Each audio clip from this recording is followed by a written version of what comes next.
युवा पीढ़ी आज सोशल मीडिया में ऐसे एडिक्ट है कि माता पिता चाह के भी उसे निकाल नहीं पा रहे हैं। कभी कुछ अच्छी बातें वो सुनते हैं, देखते हैं, कभी कुछ बुरी बातों में भी फंस जाते हैं। ऐसे में उनके पास एक बेहतर विषय होगा जहाँ पर वो देख पाएंगे, जान पाएंगे और अपने जीवन को आध्यात्म से जोड़ पाएंगे।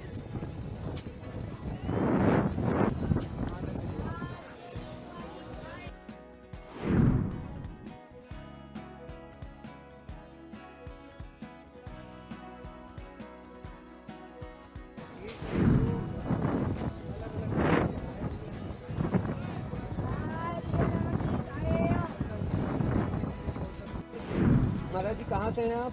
हम हैं गोरखपुर।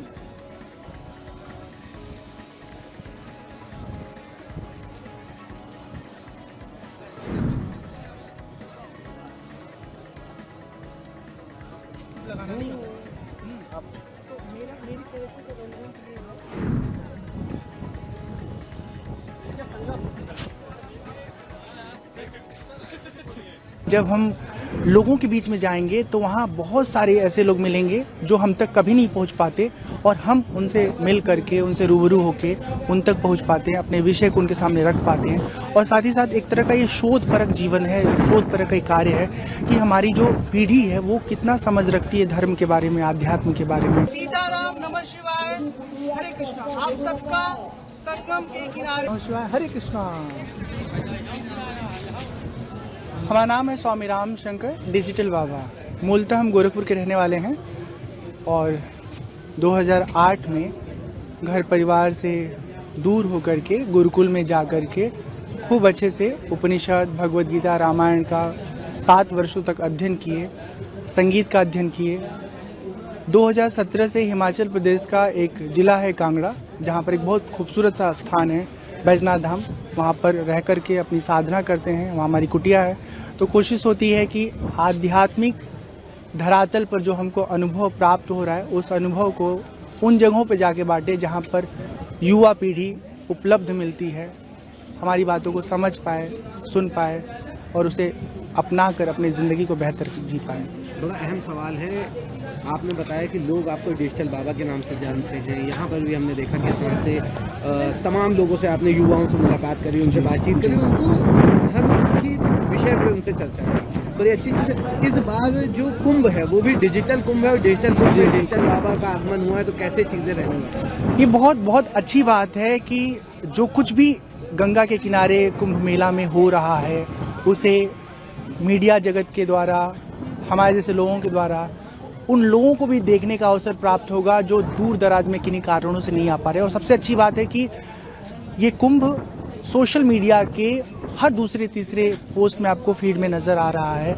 कहीं कहीं कुछ अच्छी बातें लोगों को सुनने को मिल रही है, जानने को मिल रही है। युवा पीढ़ी आज सोशल मीडिया में ऐसे एडिक्ट है कि माता पिता चाह के भी उसे निकाल नहीं पा रहे हैं।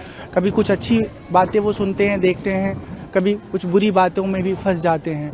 ऐसे में उनके पास एक बेहतर विषय होगा जहाँ पर वो देख पाएंगे, जान पाएंगे और अपने जीवन को आध्यात्म से जोड़ पाएंगे। हम कहते हैं कि बाहर की चीज़ें आपको पसंद आती हैं तो बहिर्मुखी ज़िंदगी जिएं, लेकिन साथ ही साथ इंट्रोवर्ट भी अपने आप को बना के रखें, क्योंकि जब बाहर और अंदर में संतुलन रहेगा तभी हम खुश रह पाएंगे। अन्यथा ज़िंदगी में सुकून तलाशते रहेंगे, न पैसे से मिलेगा, न नौकरी से मिलेगा, न एक जगह से दूसरी जगह भागकर जाने से मिलेगा। सुकून भीतर है और जब भीतर से स्वयं को, अपने आप को जुड़ा हुआ अनुभव करेंगे तभी उसका अनुभव कर पाएंगे। महाकुंभ में तमाम तरह के साधु सन्यासी बाबा पहुँचे हैं, सबकी अपनी अलग कोई ना कोई विशेषता है। आपने डिजिटलाइजेशन को चुना, क्या वजह है इसके पीछे और कैसे, क्या लगता है क्या जो आप काम कर रहे हैं डिजिटली लोगों को अवेयर करने का, धर्म के बारे में, सनातन के बारे में, कितना ज़्यादा इफेक्टिव ये काम करेगा?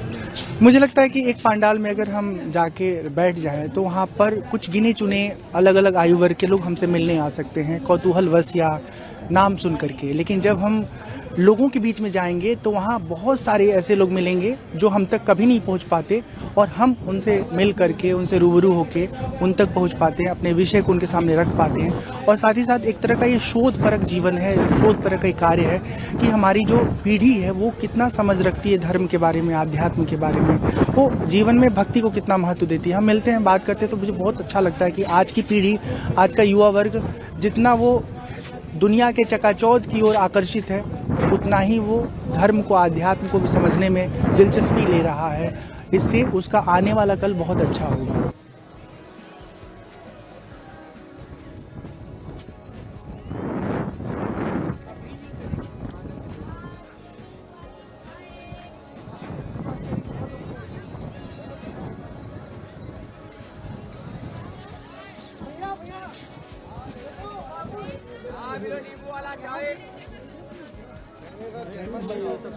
इनसे जानेंगे संगम के बारे में, कुंभ के बारे में, सनातन धर्म के बारे में, इनकी समझ क्या है। अभी पीछे का भाग रहे हैं आप।